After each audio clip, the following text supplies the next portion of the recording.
করে চলে গেছে, এটা হতে পারে না। কালকে থেকে আমি তাহাজ্জুদের নামাজের আগে চলে আসব। তাহাজ্জুদের নামাজের আগে চলে আসলেন, আয়েশা টুকা দিলেন। এমনি ভিতর থেকে মহিলার ডাক দেয়, কই আপনি নিশ্চয়ই উমর ইবনুল খাত্তাব? কই হ্যাঁ মা। আপনি কিভাবে বুঝলেন? কই আপনি আজকে গত 3 দিন যাবত আমার বাড়িতে আসতেছেন, আপনার টোকা বুঝে আমি বুঝতে পারি নাই। ওমর ইবনুল খাত্তাব, আজকেও এসে কোনো লাভ নাই, কারণ আপনি আসার কিছুক্ষণ আগেই ওই ব্যক্তি আমার ঘরের কাজ সম্পূর্ণ করে গেছেন। সুবহানাল্লাহ। ওমর ইবনুল খাত্তাব রাগী মানুষ ছিলেন, রাগ উঠে গেছে। খেয়ালে আমি আসার আগে সব কাজ করে গেল, খবর আছে আগামী কালকে আমি রাত্র ঘুমাইব না, তাকে আমি দেখে নিব কে সেই ব্যক্তি। তখন খেলাফতের মধ্যে ছিলেন হযরতে আবু বকর সিদ্দিক। সুবহানাল্লাহ। ওমর রাদিয়াল্লাহু তাআলা ওই বুড়ি মহিলার ঘরের পাশে একটা ঝোপের মধ্যে এইভাবে শরীরটাকে আড়াল করে রাত্র বেলায় অপেক্ষা করতেছেন, দেখা যাক কোন ব্যক্তি আসে। রাত্র আস্তে আস্তে গভীর হইতেছে, তাহাজ্জুদের সময় হয়ে যাচ্ছে। তাহাজ্জুদের সময় কোনটা আমরা তো এখন জানি না, ঠিক না বেটি? তাহাজ্জুদের সময় কোনটা? তাহাজ্জুদের সময় হলো রাত্রটাকে 3টা ভাগ করা। 3টা ভাগ করে 2টা ভাগকে বাদ দিয়ে শেষের যেই ভাগটা আছেন ওই ভাগটা হলো তাহাজ্জুদের সময়, ঠিক না বেটি? অনেকে বলেন 2টার সময়, অনেকে বলেন 3টার সময়, আছে না? নাই। কিন্তু ডিজিটাল একটা টাইম আছে, যেটা আমরা ডিজিটাল যুগে আপনারা সবাই বুঝতে পারবেন। আমাদের বর্তমান জীবনের ফুলাফানগুলি যখন দেখবেন মোবাইল বন্ধ করে ঘুমাই গেছে, বুঝবেন তখন ওই তাহাজ্জুদের টাইম হয়ে গেছে, ঠিক না বেটে? তাহাজ্জুদের টাইম হয়ে গেল।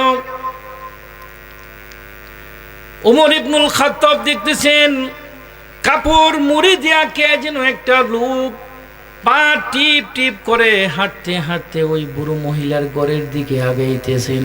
ওমর ইবনুল খাত্তাব সামনের দিক দিয়ে গিয়া এইভাবে দাঁড়ায়া দমক মারলেন, কে এইভাবে চাদর মুড়ি দিয়া বুড়ি মহিলার ঘরের কাজ করে যাও? এইভাবে যদি দমক দেয়া হয় যে কেউ তো চমকে যাবে, ঠিক না বেটি? কিন্তু দেখেন ওইখানে উল্টাটা ঘটলো। ওমর ইবনুল খাত্তাব দমক দিলেন, কিন্তু দমক দিয়া নিজেই তিনি চমকে গেলেন, কারণ ওইখানে সাধারণ কোনো লোক নয়। ওইখানে দেখা যায় স্বয়ং খুলাফায়ে রাশিদিন, প্রথম খলিফা হযরতে আবু বকর সিদ্দিক রাদিয়াল্লাহু তাআলা হাজির। ও আবু বকর সিদ্দিক, আপনি এখানে আসছেন, আমি তো জানি না আপনি ওই জায়গার মধ্যে আসছেন। ওমর রাদিয়াল্লাহু তাআলা এখন কি বলবে? তাকায়া দেখেন হযরতে আবু বকর সিদ্দিক রাদিয়াল্লাহু তাআলা পায়ের মধ্যে জুতা নাই। ডাক দেয়া বললেন, খুব ভালোবাসতেন, একজন আর একজনকে ডাক দেয়া বলতেন, ও খলিফা, আপনার পায়ের মধ্যে কেন জুতা নাই? আপনি জুতা ছাড়া এই মরুভূমির মধ্যে খালি পায়ে রাত্রের বেলায় হাঁটতেছেন, কারণটা কি? আবু বকর সিদ্দিক রাদিয়াল্লাহু তাআলা এত সুন্দর জবাব দিলেন, ডাক দেয়া বললেন যে উমর, আমি যদি এই জুতা নিয়ে আসতে চাই, কারণ জুতা তো তখন খরমের জুতার ছিল, চপ্পর চপ্পর আওয়াজ ধরবে, আমার সেই জুতার আওয়াজে যদি কোনো মুমিন বান্দা, কোনো মানুষের ঘুম ভেঙে যায়, তাহলে কাল কিয়ামতের ময়দানে আমি আল্লাহর কাছে কি জবাব দিব? কেমন ছিলেন খুলাফায়ে রাশিদিনদের আদর্শ? একজন মানুষ তার ঘুমানোর কোনো অসুবিধা হয় কিনা ওই দিক দিয়া কত খেয়াল রাখতেন। আর আজকে তো আমাদের জান মালের নিরাপত্তা নাই, ঠিক না বেটে? জান মালই ভালোভাবে থাকবে কিনা এমন কোনো নিরাপত্তা নাই।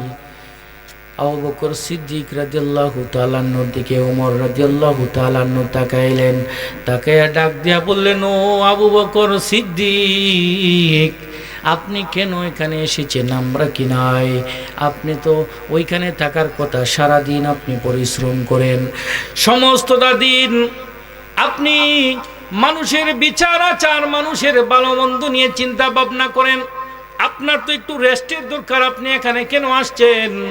আবু বকর সিদ্দিক ডাক দিয়া কয়, এত সুন্দর একটা জবাব দিয়েছেন, এত সুন্দর জবাব দিয়েছেন, প্রাণ জুড়িয়ে যাবে। আবু বকর সিদ্দিক রাদিয়াল্লাহু তাআলা আনহুর জবাবটা এখন বলবো না, একটু পরে। কেন? কারণ ওই ব্যক্তি এত সুন্দর কথা বললেন, তার সম্পর্কে যদি না জানেন তাহলে ওইটার লুট বুঝবেন না, ঠিক না বেটি? একজন ব্যক্তি সম্পর্কে যদি আপনি না জানেন, না চিনেন, হুট করে যদি সামনে এসে আপনাকে বলে এই অমুক কাজটা করো, আপনি করবেন? করবেন? জীবনও না। কারণ আপনি তার সম্পর্কে জানেন না, কিছু বুঝেন না। অযথা কইলে সে তোর কথা কোনো দরকারই নেই, ঠিক না বেটি? তো আবু বকর সিদ্দিক রাদিয়াল্লাহু তাআলা আনহু তিনি কে? একদিন আম্মা জান আয়েশা সিদ্দিকা রাদিয়াল্লাহু তাআলা আনহা আকাশের নক্ষত্রের দিকে তাকায়া দেখছেন এইভাবে ঝিলিমিলি ঝিলিমিলি করতেছেন। ডাক দিয়া কই, নবী গো, ও মায়ার নবী, দয়ার নবী, আকাশের মধ্যে দিয়ে তোগুলা নক্ষত্র, নবী গো, নক্ষত্রগুলা তো গণে শেষ করা যাবে না। আপনার উম্মতের মধ্যে এমন কোন উম্মত আসেনি গো নবী, যেই উম্মতের নেকিগুলি গুনে গুনে ফেরেশতারাও শেষ করতে পারবে না। আল্লাহু আকবার। আল্লাহর নবী কই আছে তো? আম্মা জান আয়েশা সিদ্দিকা রাদিয়াল্লাহু তাআলা আনহা মনে মনে কই, ও বুঝতে পারছি, সম্ভবত আমার আব্বার নামই বলবেন। আল্লাহু আকবার। আল্লাহর নবী কই, হ আছে। কই কে আসে? তিনি হলেন হযরতে উমর ইবনুল খাত্তাব।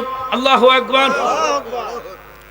আম্মা জান আয়েশা সিদ্দিকা রাদিয়াল্লাহু তাআলা আনহা ওনার মনটা একটু মানে অন্যরকম হয়ে গেলেন, হালকা একটু কষ্ট গেল।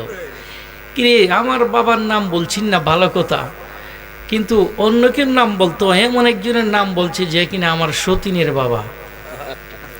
রাসূল সাল্লাল্লাহু আলাইহি সাল্লামের আরেকজন স্ত্রী ছিলেন হযরত উমর রাদিয়াল্লাহু তাআলা নূর মেয়ে।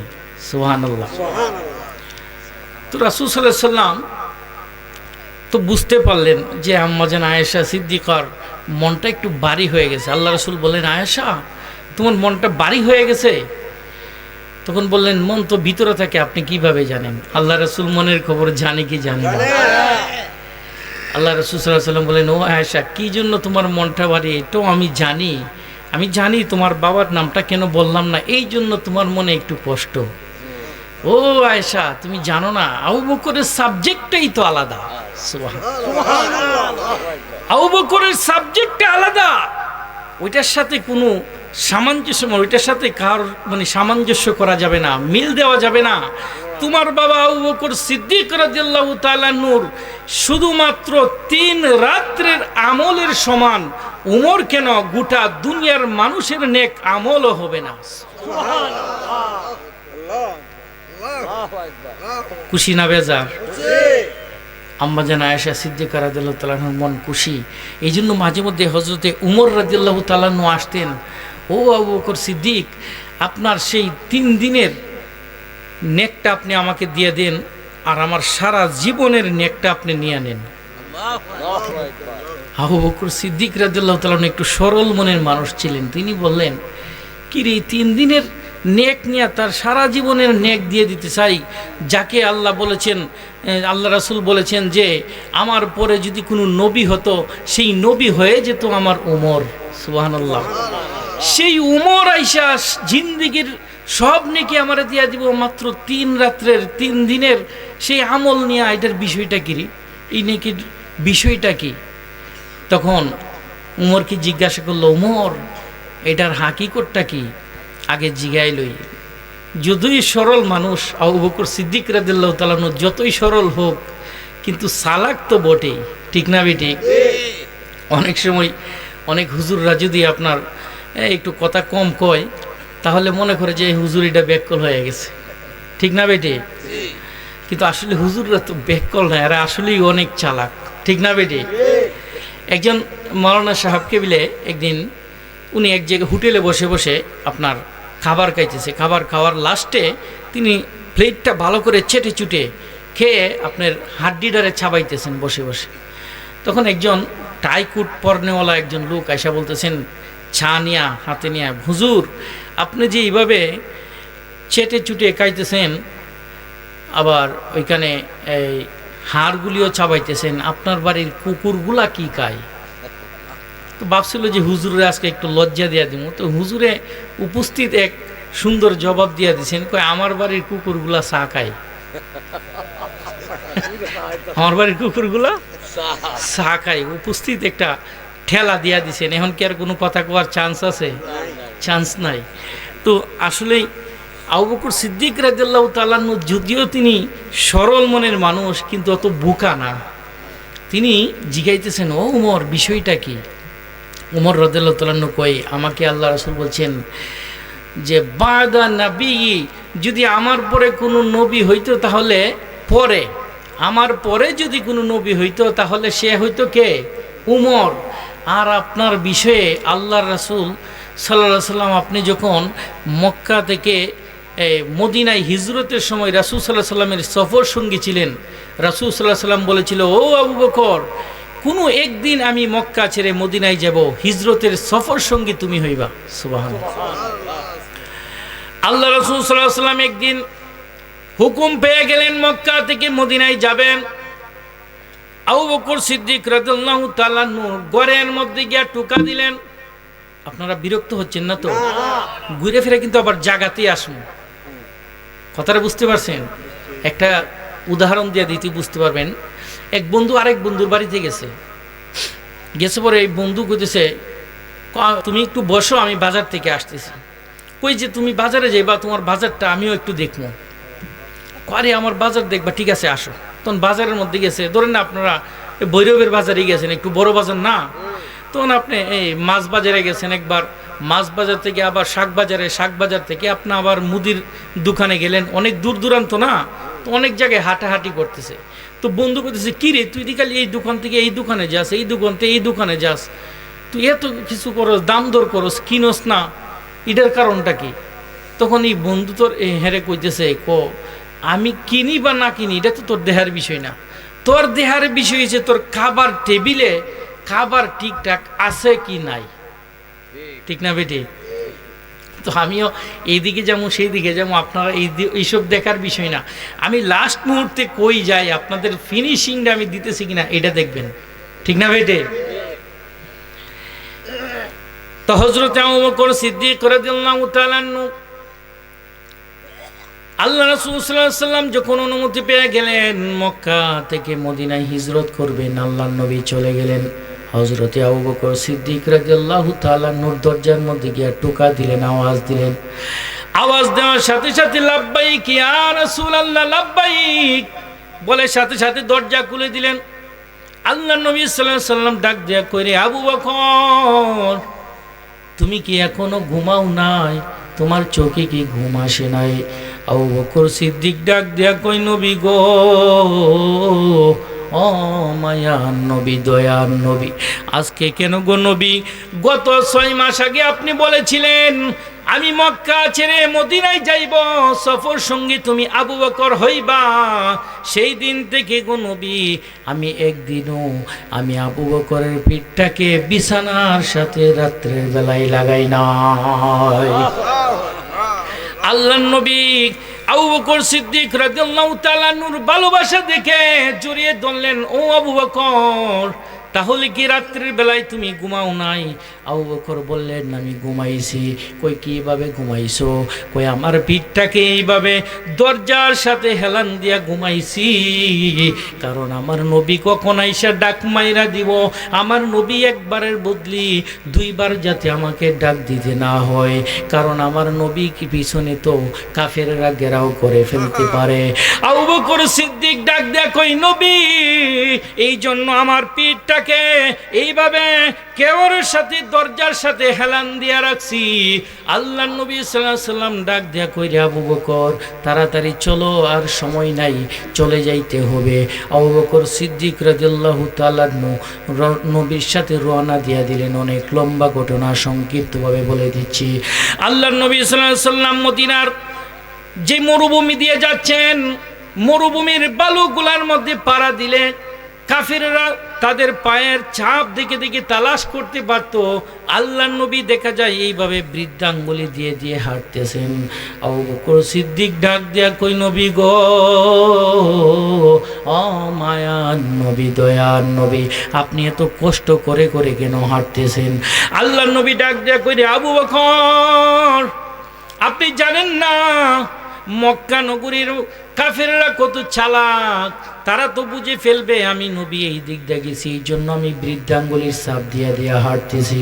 আবু বকর সিদ্দিক রাদিয়াল্লাহু তাআলা আনহু একবার নবীর সামনে যায়, একবার পিছনে যায়, একবার ডানে যায়, একবার বামে যায়, এইভাবে ছুটাছুটি করতেছেন। আল্লাহর নবী ডাক দেয়া কয়, ও আবু বকর সিদ্দিক, কেমন ভাবে ছুটাছুটি করে কেন? আবু বকর সিদ্দিক রাদিয়াল্লাহু তাআলা আনহু ডাক দেয়া কই, নবী গো, ও নবী, আমি যখন বাম দিকে তাকি রাত্রের বেলায় অন্ধকারের মধ্যে আমি দেখতে, আমি যেমন মনে মনে ভাবতেছি বাম দিক থেকে কেউ না জানি আমার নবীকে তীর মাইরা দেয়, এই তীরটা যদি আমার নবীর গায়ে লাগার আগে আমি আবু বকরের শরীরে নিয়ে নিতে পারি, তাহলে তো আমি আল্লাহর কাছে সুন্দরভাবে জবাব দিতে পারবো। ও নবী, আমি যখন বাম দিকে আসি আমি যেমন দেখি ডান দিক থেকে কে জানি তীর মারতেছে, এই জন্য আমি ডান দিকে চলে যাই। সামনের দিকে গেলে দেখি পিছন দিক থেকে কে জানি মেরে দিচ্ছে, পিছন দিকে গেলে আমি সামনের দিকে চলে আসি। আল্লাহু আকবার। এইভাবে করে করে যখন গারে সুরের কাছাকাছি চলে গেলেন, আপনাদের বিরক্ত হচ্ছে? নবীর প্রেমের কাহিনী আমি সংক্ষিপ্তভাবে বলে দেওয়ার জন্য আমি এদিক সেদিক না গিয়ে কিন্তু এই আলোচনার ভিতরে ঢুকে গেছি। আবু বকর সিদ্দিক রাদিয়াল্লাহু তাআলা আনহু বললেন, নবী, গারে সুরে পাহাড়টা অনেক উঁচা, এইভাবে মাথা এইভাবে উঁচু করে দেখতে হয় অনেক উঁচু।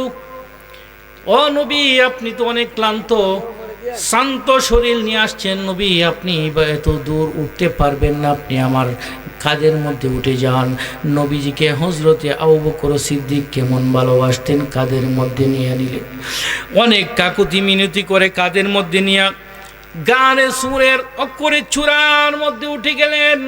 চূড়ার মধ্যে উঠে আল্লাহর নবীকে সেই গুহাতে যাওয়ার আগে নবীকে বললেন, নবী আপনি একটু পরে যান, আমি আগে দেখে আসি, কারণ ওইটার ভিতরে বিভিন্ন প্রকারের জীবজন্তু থাকতে পারে। আমি নবীকে, আপনি নবীকে যদি জীবজন্তু কামড় দেয়, আমি আবু বকর থাকতে, তাহলে আমি আল্লাহর দরবারে কি জবাব দেব? সুবহানাল্লাহ। আবু বকর সিদ্দিক রাদিয়াল্লাহু তাআলা সেই গুহার ভিতরে ঢুকে গেলেন। গুহার সমস্তটা সুন্দরভাবে পরিষ্কার করে আল্লাহর নবীকে এবার ইন্তজাম জানালেন, আপনি ভিতরে আসেন। আল্লাহর নবীজি ভিতরে আসলেন, ক্লান্ত শান্ত শরীর। আল্লাহর নবীজিকে ডাক দিয়া বললেন, নবী গো, ওইখানে তো আরাম করার মতন তেমন কিছু নাই। আবু বকর সিদ্দিক রাদিয়াল্লাহু তাআলা শরীরের যে চাদরটা আছেন, চাদরটা বিছায়া দিছেন, আর মাথার একটা পাগড়ি আছেন, পাগড়িটাকে দিয়া টুকরা টুকরা করে এইভাবে ছোট ছোট টুকরা টুকরা করে কয়েকটা ছিদ্র ছিল এইভাবে বন্ধ করে দিয়েছেন।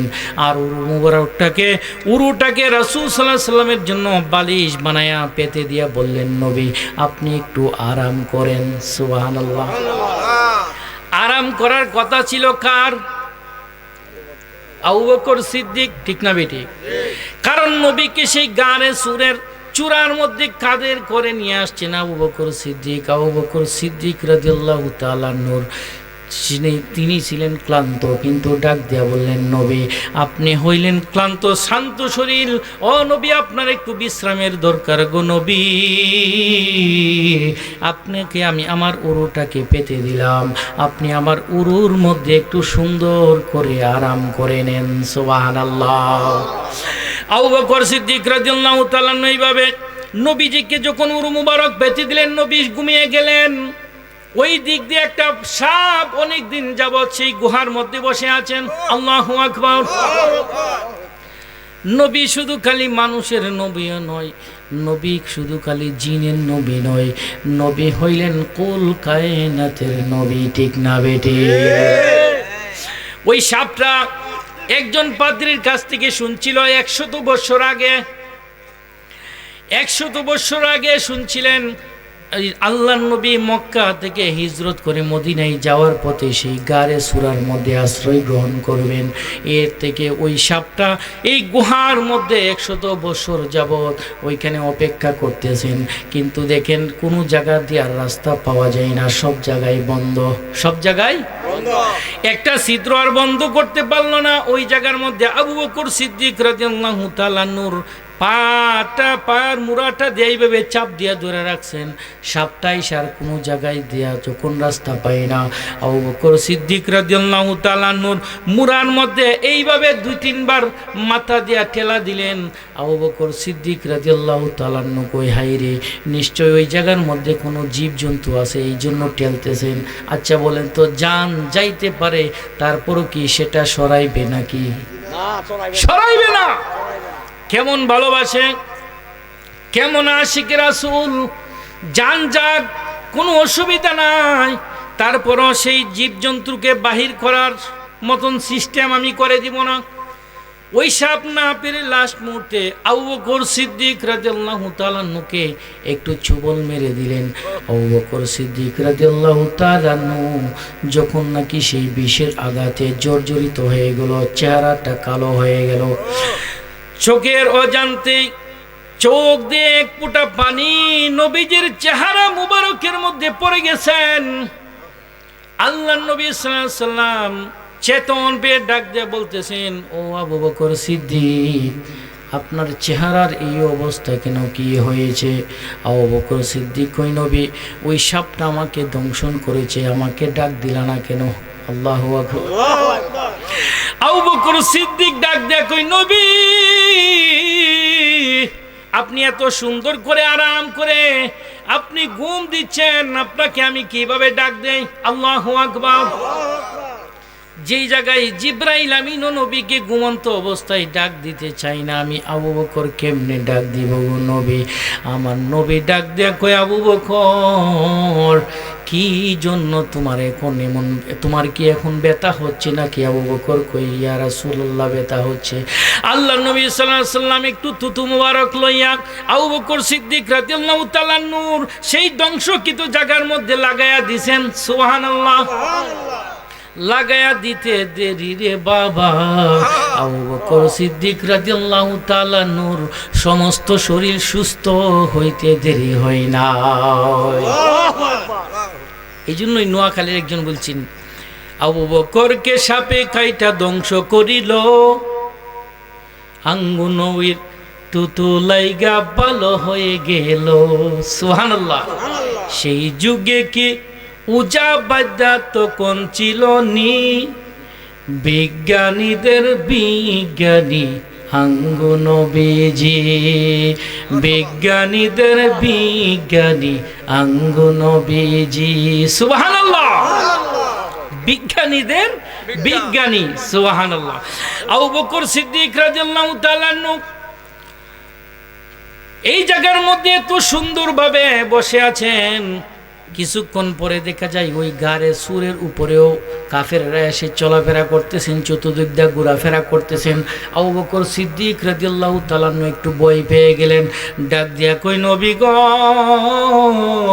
ও মায়ার নবী, দয়ার নবী, আমি আবু বকর ওইখানে কেটে টুকরা টুকরা করে দিল, আমি আবু বকরের কোনো অসুবিধা নাই গো নবী, কিন্তু আপনি নবীর উপরে আঘাত আসবে এটা আমি সহ্য করতে পারবো না। আল্লাহর নবী কাফেররা দিয়ে চতুর্দিক দিয়ে ঘেরাও করে ফেলেছেন। আল্লাহর নবী ডাক দিয়া কই, ও আবু বকর সিদ্দিক, আপনি টেনশন করিয়েন না। আপনি কি মনে করছেন আমরা দুইজন এই জায়গার মধ্যে আছি? শুধু খালি আমরা দুইজন নয়, আমরার সাথে আমাদের আল্লাহও সেই জায়গায় আছে। আমরা শুধু নয়, আমাদের সাথে কে আছেন? আল্লাহ।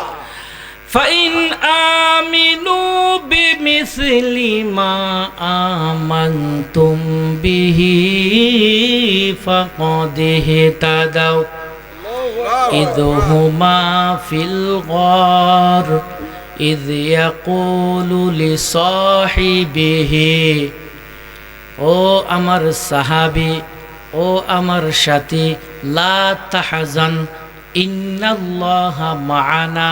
সুবহানাল্লাহ। ও আমার সাথী, ও আমার সাহাবী, তুমি চিন্তা করো না, লা তাহজান, তোমার চিন্তার কোনো কারণ নাই। ইন্নাল্লাহা মা'ানা, নিশ্চয়ই আমাদের সাথে আছেন কে? আল্লাহ। সুবহানাল্লাহ। এই উমর রাদিয়াল্লাহু তাআলা আনহু কই, আবু বকর, এই জন্য তোমার এই 3টা রাত্র আমার দরকার। সুবহানাল্লাহ। মনে আসেনি আপনাদের? মনে আসেনি? খাওন ঠিক পাইলেই চলে, ঠিক না বেটে? বাজারও যেহেন ইচ্ছা যায়। ও আবু বকর সিদ্দিক, এই জন্যই আপনার 3টা রাত্র আমার দরকার। কই কি জন্য? কই আমরা এত জীবন নবীর সাথে কাটাইলাম, কিন্তু সাহাবী হিসাবে আল্লাহ আমাদের নামে সার্টিফিকেট দেয় নাই। আপনার নামে সার্টিফিকেট দিয়া দিছেন ওই জায়গার মধ্যে, ইদ হুমা ফিল গর ইদ ইয়াকুলু লিসাহিবিহি। সুবহানাল্লাহ। আপনি নবীর সাহাবী, এই সার্টিফিকেটটা তো আল্লাহ দিয়া দিছেন। সুবহানাল্লাহ বলতেন না? আর সাহাবী মানে সঙ্গী, সমসাময়িক, কাছাকাছি, পাশাপাশি। আর আমার সম্পর্কে আল্লাহ রাসূল বলছেন বাদা, মানে আমি নবীর পরে। পরে স্থান আর কাছাকাছি স্থান বেশ কম আছে না নাই? এই জন্য আমার সমস্ত জিন্দেগীর নেক আমলগুলি আপনাকে দিয়ে দিতে চাই। আর আপনার মাত্র 3 রাত্রে সেই ইবাদত বন্দেগীগুলা, সেই 3 রাত্রের নেকিগুলি আমারে দিয়ে দেন। সুবহানাল্লাহ। আবু বকর সিদ্দিক রাদিয়াল্লাহু তাআলা আনহু কি সাধারণ কোনো মানুষ ছিলেন? তিনি এত সুন্দর জবাব দিয়েছেন, ও ওমর, আমার তো এই 3টা রাত্রই পুঁজি, আর তো আমার কোনো পুঁজি নাই। সুবহানাল্লাহ বলতেন। মাত্র ওই 3টা রাত্রই তো আমার পুঁজি। ভাই তুমি এটাই যদি লিয়ে যাও গাতে আমি কি করব? সুবহানাল্লাহ বলতেন। কত সুন্দর জবাব দেখেন। ওই ব্যক্তিদের জন্য আল্লাহ জান্নাতের সার্টিফিকেট আগেই দিয়ে দিয়েছেন। তারা তারপরও কত চিন্তা করছেন, আমার পুঁজি তো এটা, আর তো কোনো পুঁজি নাই। সুবহানাল্লাহ বলতেন না? আবু বকর এবং উমর রাদিয়াল্লাহু তাআলা আনহু সবসময় একটা প্রতিযোগিতা করতেন নেক আমল নিয়ে, কে বেশি করতে পারে, কার থেকে কে একটু নেক বেশি আমল করতে পারে। সুবহানাল্লাহ বলতেন না? এই প্রতিযোগিতা থাকতো সাহাবীদের মধ্যে, এমন প্রতিযোগিতা থাকতো। একজন সাহাবী আপনার ব্যবসা নিয়ে বসছেন, তখন উনি অর্ধেক ব্যবসা মানে বিক্রি কিনি করছেন, এমন সময় আরেকজন সাহাবী আসছেন। তো ওই ব্যক্তি যে আগে অর্ধেক বিহিকিনি করছে সে বন্ধ করে লাইছে, বন্ধ করে ওই সাহাবীর জন্য অপেক্ষা করতেছেন। তখন তার কাস্টমার ছিল অনেক। ওই কাস্টমারগুলি বলতেছেন, ভাই আপনি দোকান বন্ধ করে দিলেন কেন? কারণ আমার আরেকজন ভাই আসছেন, তার কাছ থেকে কিনো, আমি যা কিনছি আমার আজকে বাজার সদাই হয়ে যাবে। আমার আরেকজন ভাই আছে, তার কাছ থেকে কিনো, তারও তো বাজার সদাই দরকার আছে। সুবহানাল্লাহ। কেমন চিন্তা ভাবনা, একটু খেয়াল করেন। এই কথাগুলি আমি কথার মতন কেন বলতেছি, আপনাদের বুঝার দরকার। আজকে নেক আমল সবাই আমরা করতে চাই, কিন্তু একবার চিন্তা করি না, আমি যে নেক আমলটা করতেছি আমার আরেকজন ভাইকে সেই নেক আমল থেকে সরাইয়া দিছি, নাকি সেই ভাইটাকে ভালোবেসে আমি আমার কাছে টেনে নিছি। ঠিক না বেটে? একবার চিন্তা করবেন। হযরত আবু বকর সিদ্দিক রাদিয়াল্লাহু তাআলা আনহু, বুখারীর বর্ণনায় আবু বকর সিদ্দিক রাদিয়াল্লাহু তাআলা আনহুকে মক্কা নগরী থেকে তাড়াইয়া দিয়েছেন। আবু বকর সিদ্দিক রাদিয়াল্লাহু তাআলা তিনি চলে যাইতেছেন, তখন ইবনু রাগিমা, ওনার নামটা আমার সঠিক মনে আসতেছে না, উনি ডাক দিয়ে বলতেছেন, তিনিও কাফেরই ছিলেন, বলতেছেন, ও আবু বকর সিদ্দিক, আপনি চলে যাইতেছেন কেন এই মক্কা নগরী থেকে? আপনি কোথায় যাচ্ছেন? কই মক্কা নগরীর বাসীরা আমারে তাড়াইয়া দিয়েছেন, তারা আমাকে ওইখানে স্থান দেন নাই, আমাকে নিরাপত্তা দেয় নাই, আমার নিরাপত্তার দরকার, এই জন্য আমি মক্কা নগরী ছেড়ে চলে যেতেছি, আমি যেখানে ইচ্ছা সেখানে ইবাদত বন্দি করব। তখন বলতেছি, দেখো তোমার নিরাপত্তার দায়িত্ব আমি নিলাম। তো কাফেরদের একটা সিস্টেম ছিল, যদি একজনে নিরাপত্তার দায়িত্ব নিত, বাকি কাফেররা তাকে মানে গ্রহণযোগ্য করে নিত আর কি, তাকে মেনে নিত, বলে ঠিক আছে। তো সেই ইবনু রাগিমা গিয়া অন্য কাফেরদের সাথে বসলেন, এই তোমরা আবু বকর সিদ্দিককে কেন এই মক্কা নগরী থেকে তাড়াইয়া দিলা? এই লোকের মতন তো মানুষ হয় না। কই এই জন্য তাড়াই দিছি, সে আমাদেরকে বড় কষ্ট দেয়। কই না, আমি তার নিরাপত্তার দায়িত্ব নিয়ে নিছি, আজকে থেকে তোমাদেরকে কোনো কষ্ট দিবে না। তোমাদেরকে কি এমন কষ্ট দেই বলো তো? কই আমাদেরকে তো সে বড় কষ্ট দেয়, কারণ সে আমাদের সামনে কোরআন তেলাওয়াত করলে আমাদের কষ্ট হয়, আমাদের সামনে সে নামাজ পড়লে আমাদের কষ্ট হয়, কারণ আমাদের বাপদাদার ইবাদত তো সে করে না। আমাদের বাপদাদের ইবাদত করে না, সে নতুন আল্লাহর ইবাদত করে, এই জন্য আমাদের কষ্ট হয়। এমন বর্তমানে আছে না নাই? অতদি আজ থেকে ওই ডরাই নাকি আছে? আবু বকর সিদ্দিক রাদিয়াল্লাহু তাআলা এরকম কষ্ট দিত, এই জন্য তাকে বাইর করে দিতে চাই। তখন ওই ব্যক্তি ডাক দিয়া বলতেছেন যে দেখেন, আমি তার নিরাপত্তার দায়িত্ব যেহেতু নিয়ে নিছি, আবু বকর সিদ্দিক ওইখানেই থাকবে। কোথায় যদি তাকে কয়েকটা কন্ডিশন দেওয়া হবে। কি কন্ডিশন? 1 নাম্বার কন্ডিশন হলো সে ঘরের ভিতরে থাকবে, নামাজ পড়ুক আর কোরআন তেলাওয়াত করুক, ঘরের ভিতরে করবে, বাইরে করতে পারতো না। কারণ কি? বাইরে করলে আমাদের ভয় হয়। ভয়টা কি? কারণ তার কোরআন তেলাওয়াত শুনে যদি আমাদের সন্তান এবং বিবিরা গিয়া শুনে তার কোরআন তেলাওয়াত এত সুন্দর, আমাদের ভয় হয় না জানি সেই কোরআন তেলাওয়াতের দিকে আমাদের সন্তান এবং বিবিরা মনোযোগ দিয়া মুসলমান হয়ে যায়। সুবহানাল্লাহ, তাকবীর, আল্লাহু আকবার, আরে রিসালাত, ইয়া রাসূলুল্লাহ, আহলে সুন্নাত ওয়াল জামাত জিন্দাবাদ, সুন্নি মহাসম্মেলন জিন্দাবাদ, আবুল কাসেম হামদানি সাহেব জিন্দাবাদ। আল্লাহ রাসূল সাল্লাল্লাহু আলাইহি ওয়াসাল্লাম একদিন আপনার কোরআন তেলাওয়াত করতেছেন। রাসূল সাল্লাল্লাহু আলাইহি ওয়াসাল্লামের ঘরের চতুর্দিকটা আপনার কাফেরেরা ঘেরাও করে রাসূল সাল্লাল্লাহু আলাইহি ওয়াসাল্লামের কোরআন তেলাওয়াত শুনতে লাগলো। আবু জেহেল, আবু সুফিয়ান, উতবা, সাইবা তো রাত্রেবেলায় তেলাওয়াত করে যখন বাড়িতে যাইতেছেন, সকাল হয়ে গেছে, এমনি দেখা যায় তারা 60 জনের সাক্ষাৎ। ডাক দিয়ে বলতেছেন, কিরে আবু সুফিয়ান, তুই আইসো কোরআন তেলাওয়াত শুনতে? কইতে তুমিও তো আইসো, তুমি না বড় নেতা, তুমিও তো আইসো। কিরে উতবা, সাইবাও দিয়ে আইছে। তখন বলল যে না রে, আজকে থেকে আর আমরা কোরআন তেলাওয়াত শুনবো না, ওয়াদা কর আর কোনোদিন আমরা মুহাম্মদের কোরআন তেলাওয়াত শুনতে আসবো না। ওয়াদা করছেন, ওয়াদা করে বাড়িতে চলে গেছেন। তখন ওই দিক দিয়া উতবা, সাইবা মনে মনে কয়, হাইরি আবু সুফিয়ান তো আবু জেহেলের বয়ে এমনিই যাইতো না, আমরা ছোটো ছোটো নেতারা, আর আবু জেহেল যেহেতু ওয়াদা করেছেন সে তো যাইতোই না, ঠিক না বেটে? তখন কি করলেন উতবা, সাইবা কই মনে মনে, আমরা গিয়ে একটু শুই না পরে, আমরা তো ঘুমায় না। তো আবু সুফিয়ানের মনে মনে এই দিকটা টার্গেট। আবু সুফিয়ানে কয়, আবু জেহেলের বয়ে তো উতবা, সাইবা যাইতোই না, ঠিক না? তো আমি না শুনলে তো ঘুমায় না, আমি গিয়ে একটু শুই না আসি। এদিক দিয়ে আবু জেহেলের একই খেয়াল। এক বাদশা বিলে কইসিন, কিরে তোরা আমারে কেমন ভালোবাসস, আমি আজকে পরীক্ষা করে এলাম। বাজারে হেন হেন যাই, কোনো চিন্তা নাই তো? হ্যাঁ, কাউন ঠিক পাইলে হইছে। তুই বাদশা বিলে কইসিন, তোরা যে আমারে কেমন ভালোবাসস আমি পরীক্ষা করবো। পরীক্ষা কি? যারা আমাকে ভালোবাসস 1 গ্লাস করে দুধ আইন না, আমি একটা দুধের নদী করতে চাই, দুধের একটা পুকুর করতে চাই, এই পুকুরের মধ্যে 1 গ্লাস করে দুধ দিবে। তখন বাদশার তো অনেকগুলো লোক থাকে, ঠিক না বেটি?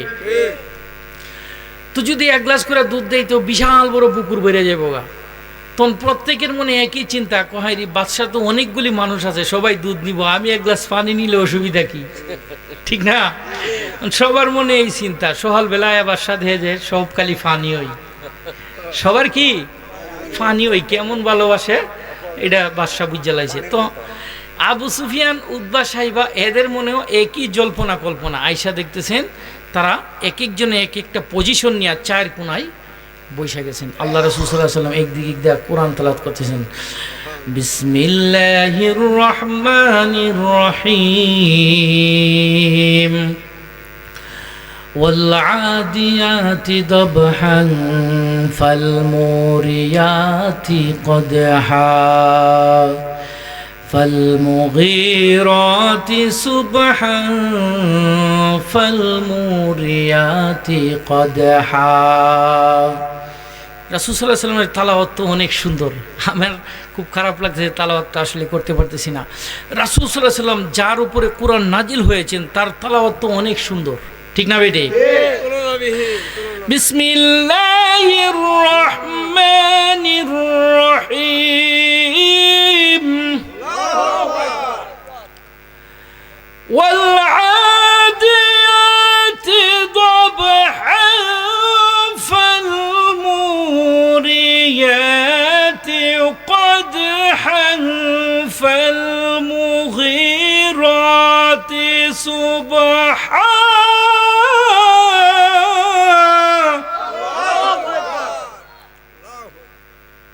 فأثرن به نقعا فوسطن به جمعا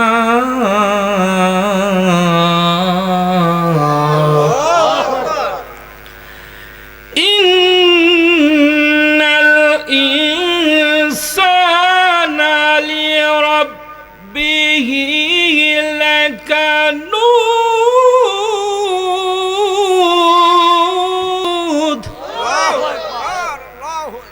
রাসূল সাল্লাল্লাহু আলাইহি ওয়াসাল্লাম যখন কোরআন তেলাওয়াত করতেন, কোন দিক দিয়ে রাত্র হয় কোন দিক দিয়ে সকাল হয় কেউই টের পাইতেন না। সুবহানাল্লাহ। কারি আব্দুল বাসেদের নাম আপনারা শুনছেন? কারি আব্দুল বাসেদ যখন কোরআন তেলাওয়াত করতে শুরু করলেন, ওনাকে সময় দেওয়া হয়েছিল মাত্র 5 মিনিট। তো 5 মিনিটের ভিতরে উনি কোরআন তেলাওয়াত শুরু করে দিয়েছেন। ওই দিক দিয়ে যেই বেটা আপনার লাল একটা সুইচ আছে, ওই সুইচে টিপ দিলে লাল বাতি ধরবো, ওই ব্যক্তির আর খেয়াল নাই, কারণ তার খেয়াল চলে গেছেন তালাওয়াতের ভিতরে। সুবহানাল্লাহ। কারি আব্দুল বাসেদ একাধারে 3 ঘন্টা কোরআন তেলাওয়াত করলেন। সুবহানাল্লাহ। 3 ঘন্টা পরে একজনে গিয়া ওই বিচারপতিরে ডাক দিয়া বলতেছেন, এই মিয়া, তুমি এখনো মিয়া সুইচের মধ্যে টিপ দেও না, এই দিক দিয়া সময় পার হয়ে যেতেছে গা। হেও ফালতে উঠছে, আরে ভাই কি হয়েছে? হ্যাঁ, তুমি মিয়া সুইচও টিপ দিছো না, 3 ঘন্টা হয়ে গেছে। কই আমি তো এই দিকে নাই, আমার খেয়াল জানি কোথায় চলে গেছিল। সুবহানাল্লাহ। কত ভালো কথা, 3 ঘন্টা হয়েছে, তুই এতক্ষণ কই আসলে? কই আমিও তো জানি না। সুবহানাল্লাহ। খেয়াল কোথায় চলে গেছিল শুধু কারি আব্দুল বাসেদের তেলাওয়াত শুনেই। আর যেই নবীর উপরে কোরআন নাজিল হয়েছেন, ওই নবীর কোরআন তেলাওয়াত শোনার জন্য কেমন পাগল পারা হবে, ঠিক না বেটে? তো আবু সুফিয়ান, উতবা, সাইবারা আপনার যখন ফজরের আজান হয়ে গেল, বাড়িতে চলে যাইবেন, এমন সময় আবার সাক্ষাৎ। আবু জেহেল ডাক দেয়া কয়ে, আবু সুফিয়ান, তুই না গতকালকে আমার সাথে ওয়াদা করছস আর কোনোদিন কোরআন তেলাওয়াত শুনতে আসবে না। উতবা, সাইবা, তোরাও দিয়ে আইছস। আবু সুফিয়ান ডাক দিয়া কই, নেতাগিরি সব জায়গায় কইরো না। তুমি আবু জেহেল তো আমাদের সাথে ওয়াদা করছিলা, তুমি কেন আইছো? আবু জেহেল, তুমি কেন আইছো? আবু জেহেল কই, জানি না, কারণ আমার রাত্রের বেলায় ঘুমাইতে গেলে ঘুম আসে না। এই কোরআন তেলাওয়াত যতক্ষণ না পর্যন্ত আমি শুনি, ততক্ষণ পর্যন্ত আমার চোখের মধ্যে কোনো ঘুমই আসে না। কোরআনের প্রতি এমন মহব্বত আছে না নাই? ওই দিক দিয়া আবু বকর সিদ্দিক রাদিয়াল্লাহু তাআলা আনহুর কথাও মনে আসেনি? ডাক দেয়া বলতেছেন, আবু বকর সিদ্দিক, কোরআন তেলাওয়াত করবেন, ঘরের ভিতরে করবেন, আস্তে আস্তে করবেন, নামাজ পড়বেন, ঘরের ভিতরে পড়বেন, জোরে জোরে পড়তে পারবে না, জোরে জোরে পড়লে আমাদের কষ্ট হয়, আবার ভয় হয়। তো ওই দিক দিয়ে ইবনে রাগিমা ডাক দিয়া বললেন, ও আবু বকর সিদ্দিক, আপনার উপরে এইরকম কন্ডিশন দেওয়া হয়েছে, এইরকম একটা সিস্টেম করে দেওয়া হয়েছে। আবু বকর সিদ্দিক রাদিয়াল্লাহু তাআলা আনহু কয়েকদিন যাবত এইভাবে চালাইলেন। এখন দেখা যায় তার ভালো লাগে না। কই না না, এইভাবে হয় না, ঘরের ভিতরে বন্দি সারায় আর কতদিন ইবাদত বন্দি করা যায়। তিনি কি করলেন, ঘরের বাহিরেই ছোট্ট করে একটা কুঠুরি বানায়া মসজিদের মতন বানাইলেন। বানায়া সেরা ওই জায়গার মধ্যে ইবাদত করা শুরু করলেন। কিছুদিন পর দেখা যায় যেই বইটা ছিল সেই বইটাই হইল। আবু বকর সিদ্দিক রাদিয়াল্লাহু তাআলা আনহু নামাজ পড়ে পড়ে যখন কোরআন তেলাওয়াত করত, দেখা যায় ওই মক্কা নগরীর যত মহিলারা আছেন, যত বাচ্চারা আছেন, সকল বাচ্চারা আর মহিলারা এসে আবু বকর সিদ্দিক রাদিয়াল্লাহু তাআলা আনহুর কোরআন তেলাওয়াতের মধ্যে এমনভাবে মনোযোগ দিয়া দিত, তারা যেন দুনিয়ার কোন জায়গায় হারিয়ে যাইত, টেরও পাইত না। তখন কি করলেন, ওই কাফেররা আবার সিদ্ধান্ত করলেন, ওই ইবনে রাগিমাকে ডাক দেওয়া হোক। ইবনে রাগিমা আসলেন, বললেন, তোমার কন্ডিশন তুমি ফিরাইয়া নাও, তোমার নিরাপত্তা তুমি ফিরাইয়া নাও, তুইলা নাও। কই কেন? কই আবু বকর সিদ্দিক আমাদের কথাগুলি মানে নাই। কই আবু বকর সিদ্দিক কথা ছিল ঘরের ভিতরে পড়বে, এখন তো সে বাহিরে চইলা আসছেন। আবু বকর সিদ্দিক রাদিয়াল্লাহু তাআলা আনহুকে জিজ্ঞাসা করলেন, আপনি বাহিরে কেন আসলেন? কই আমি বাহিরে কোথায় থেকে আসলাম, আমি তো আমার ঘরের পাশেই আরেকটা ছোট ঘর বানাইলাম, ইবাদতখানা। কি বানাইছে? ইবাদতখানা। আমি ওইখানে আবাদত করি, নামাজ পড়ি, নামাজ পড়ে তো আমি ওইটার ভিতরে কোরআন তেলাওয়াত করি। কই তাহলে মক্কা নগরীর এই মক্কা নগরীর মহিলারা তোমার কাছে কিভাবে আসলো? কই আমি তো তাদেরকে দাওয়াত দিয়ে আনি নাই, তারা কোরআনের মহব্বতে কোরআনের ভালোবাসায় চলে আসছে। আবু বকর সিদ্দিক রাদিয়াল্লাহু তাআলা আনহুর জবাব শুনে ইবনে রাকিমা ডাক দিয়া কয়, ও কাফেরেরা, তোমার মহিলাদেরকে তুমি কেন সতর্ক করতে পারলা না? তোমার সন্তানদেরকে কেন সতর্ক করতে পারলা না? তাহলেই তো হয়ে যাইতো। কই সতর্ক করার কোনো সিস্টেম নাই। কারণ হইল আবু বকর সিদ্দিক যখন কোরআন তেলাওয়াত করত, তার চোখ দিয়ে এমনভাবে দর দর করে পানি পড়তো। আবু বকর সিদ্দিক রাদিয়াল্লাহু তাআলা কেন্দে কেন্দে তার চোখের পুটার পানিগুলি পরে পরে গোটা কোরআন শরীফের পাতাগুলি ভিজে যাইত। আল্লাহু আকবার। ইযা যুকিরাল্লাহু وَإِذَا تُلِيَتْ عَلَيْهِمْ آيَاتُهُ زَادَتْهُمْ ঈমানা।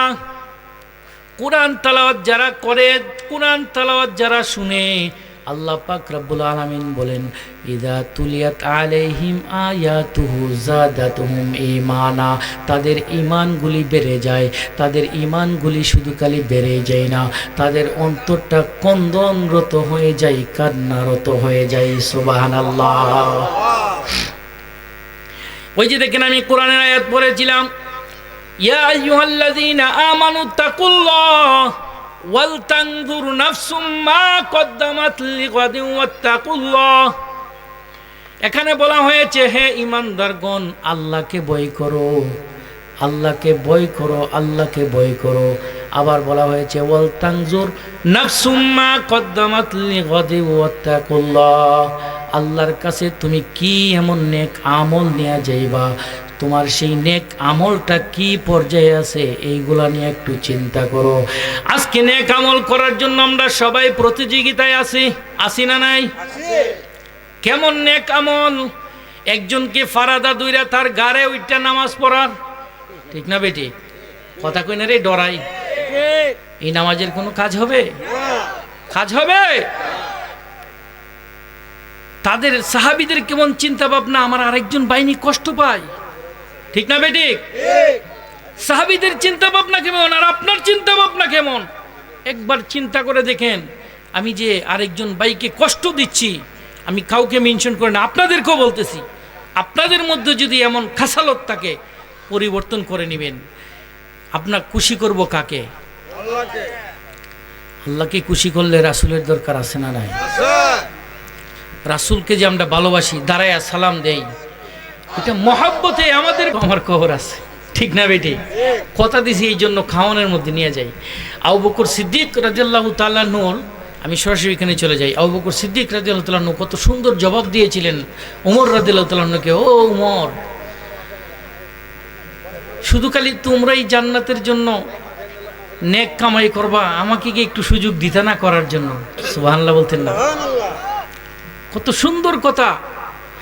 যে আবু বকর সিদ্দিক রাদিয়াল্লাহু তাআলা আনহুর জন্য জান্নাত পাগল হয়ে রয়েছে, ঠিক না বেটি? আল্লাহ রাসূল সাল্লাল্লাহু আলাইহি ওয়াসাল্লাম বলছেন যে জান্নাতের 8টা দরজা আমার আবু বকরের জন্য আহলান সাহলান জানাবে, ও আবু বকর, তুমি আমার মধ্যে দিয়া প্রবেশ করো। সুবহানাল্লাহ। আবু বকর সিদ্দিক রাদিয়াল্লাহু তাআলা আনহু কেমন মাপের ছিলেন, ওই ব্যক্তি কত সুন্দর কথা বলেছেন। ও ওমর ভাই, শুধু খালি তোমরাই নেক করবা, আমার একটু নেক করারও সুযোগ দেও না। সুবহানাল্লাহ। এমন চিন্তা ভাবনা আমাদের থাকার দরকার। ভাই, নেক তো আপনারাও করবেন, আরেকজনকে করারও সুযোগ দেন, ঠিক না বেটি? সব কিছু আপনারাই দখলে নিয়ে নেবেন, আবু বকর সিদ্দিকের মতন তাকে এইভাবে থারাইয়া দিবেন। তার বেটা ঘরের পাশে একটা ইবাদতখানা বানাইছেন, এটাও দখল করে লাইবেন। ভাই, এটা কি? এটা কেমন ইসলাম ভাই? এটা কেমন ইবাদত? আল্লাহ পাক রব্বুল আলামিন আমাদের সকলকে সঠিক বুঝটা দান করুক। সকলে বলেন আমিন। ওয়া আখির দাওয়ানা আলহামদুলিল্লাহি রাব্বিল আলামিন। আসসালামু আলাইকুম ওয়া রাহমাতুল্লাহি ওয়া বারাকাতুহু।